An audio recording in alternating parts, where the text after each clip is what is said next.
Hello दोस्तों, मैं संत कुमार आज फिर से आया हूँ। आज मैं बताने जा रहा हूँ आपको वाटर ट्यूब बॉयलर के बारे में।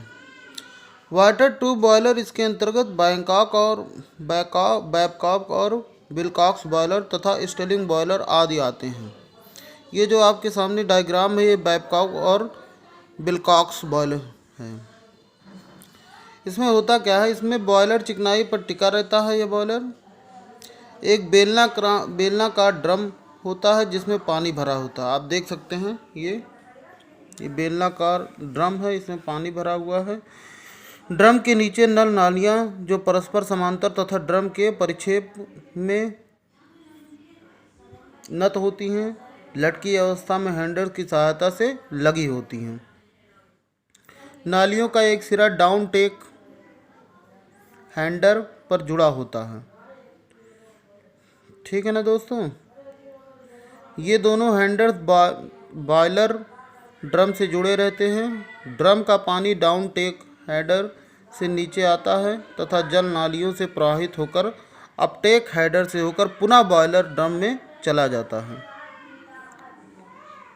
इस तरीके से, ठीक है ना।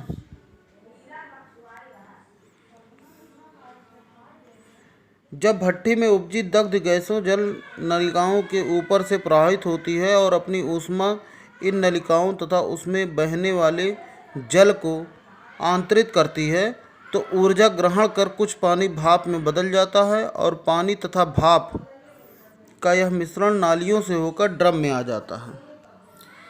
यह भाप ड्रम में पानी के तल के ऊपर एकत्रित हो जाता है।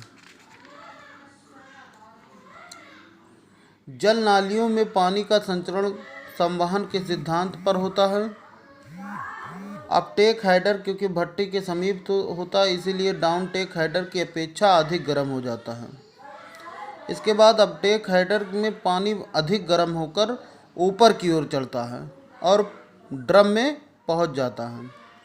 जल नालियों में गर्म पानी का स्थान ठंडा पानी ले लेता है, जो ड्रम से डाउन टेक हैडर द्वारा नालियों में आता है। भट्ठी में उपजी गैसों का प्रवाह बॉयलर में निश्चित परिपथ में होना चाहिए, जिससे उसकी अधिकतम ऊष्मा का उचित उपयोग हो सके। इसके लिए बॉयलर में ताप सह ईंटों की 2 बाधिकाएं बफल्स जो लगी हुई हैं बनी होती हैं। भट्ठी से निकलकर गैसें सर्वप्रथम ऊपर की ओर जाती हैं, जहां जल नालियों तथा अतितापक की नालियों को गर्म करती हुई प्रथम बैफल से टकराकर नीचे आती है, फिर दूसरे बैफल से टकराकर ऊपर जाती है और अंत में जल नालियों को अपनी बची हुई ऊष्मा प्रदान करती हुई नीचे आती है, जहां पर डैम्पर से गुजरकर चिमनी के मार्ग से वायुमंडल में निकल जाती है।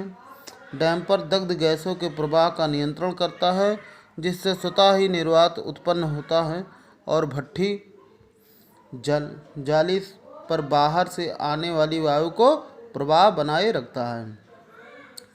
बॉयलर ड्रम की आर्द्र भाप को अधिक अत्यापक की फन्नेदार लुक-लाइक जिसे कहते हैं, लुक-लाइक नालियों से गुजरकर अतितप्त बनाया जा सकता है। आर्द्र भाप ड्रम से पहले बाहरी नालिका में आती है और अतितापक की नालियों में से गुजरकर अतितप्त होकर अंतः नालियों से होती हुई रोक वाल्व स्टॉप वाल्व जो लगा हुआ ऊपर की, ये स्टॉप वाल्व में आ जाती है, जहां से उसे उपयोग हेतु पाइप के द्वारा भेजा जाता है। बॉयलर ड्रम में पानी आवश्यकता अनुसार निकस टोटी द्वारा बाहर निकाला जा सकता है। यह टोटी डाउन टेक हैडर के निचले भाग पर लगी होती है।